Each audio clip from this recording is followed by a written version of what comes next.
Finance Minister Mcebisi Jonas has denied allegations that he held shares in a consortium that was due to do business with SAA subsidiary SAA Technical in 2014. In a statement to the State Capture Commission, Jonas labelled the allegations as hearsay. This after Sibongile Sambo, who is a director at SRS Aviation, implicated him during her testimony before the Commission. Let's get more on the story. We crossed our reporter Mbalenhle Mthethwa. Very good afternoon to Mbalenhle. What happened around that issue? Good afternoon, Nzinga. Yes, indeed, the State Capture Commission of Inquiry has heard the most unfortunate story of how a BEE partner was sidelined during what was meant to be a consortium that was bidding for a contract, a supply contract with SAA subsidiary SAA Technical.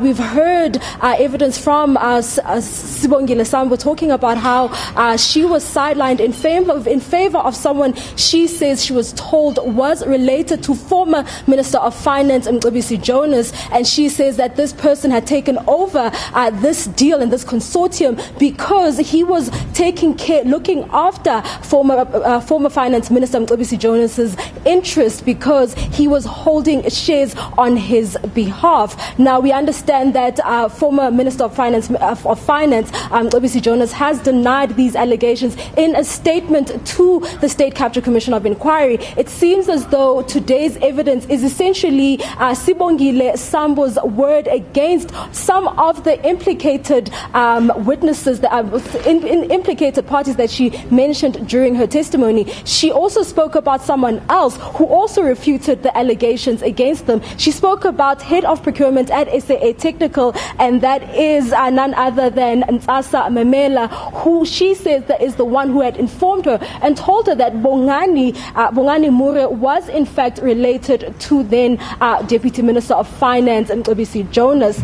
She also testified that Memela was also called her at some point to inform her that then board chairperson, SAA Technical board chairperson Yake Gwinana, who had requested to get her number so she could call her for a meeting to talk to her about this deal that was going to happen between the consortium and SAA Technical. And during a meeting that happened at the home of Sibongile Sambo, she says that Yake Gwinana informed her that she was planning to resign from SAA Technical and that she wanted to get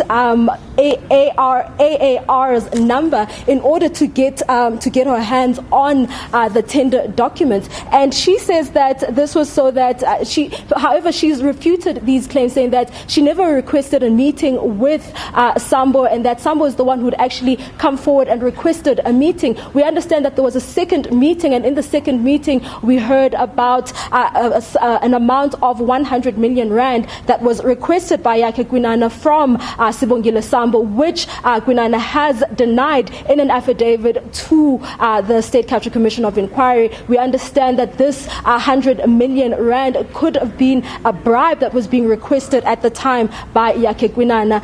We've heard also evidence from Sambo talking about how she was the one who had actually introduced this American-based aviation company, AAR, to this opportunity that was available at SAA Technical. And she says that she was aware, she knew that every 5 years the contracts were actually renewed, and that SAA Technical would issue new bids, supply contract bids. And she then had organized interviews and meetings rather with Musa Zwane from SAA Technical, and also where she had tried to formalize the arrangement that she had with AAR. However, she says that she was sidelined and that she was not paid what she was due in the time that for actually bringing forward this deal to AAR. However, she was sidelined, and later on someone else, Rafiq Bagas, was given credit for actually having made this deal possible for this American-based company. And she says that she refused to go to a celebration that was held held in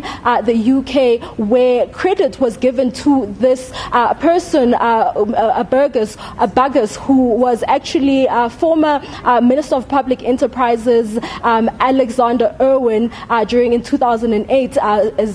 So this, my apologies, this deal was then credited to this person who was an advisor to this former Minister of Public Enterprises, and she then was sidelined completely and she was no longer part of the deal. However, she did remain as a BEE partner, and the credit was rather given to this particular person and not herself. But for now, it's back to you in studio. Mbalenhle Mthethwa giving us a wrap of what's taking place at the Judicial Commission of Inquiry into allegations of state capture.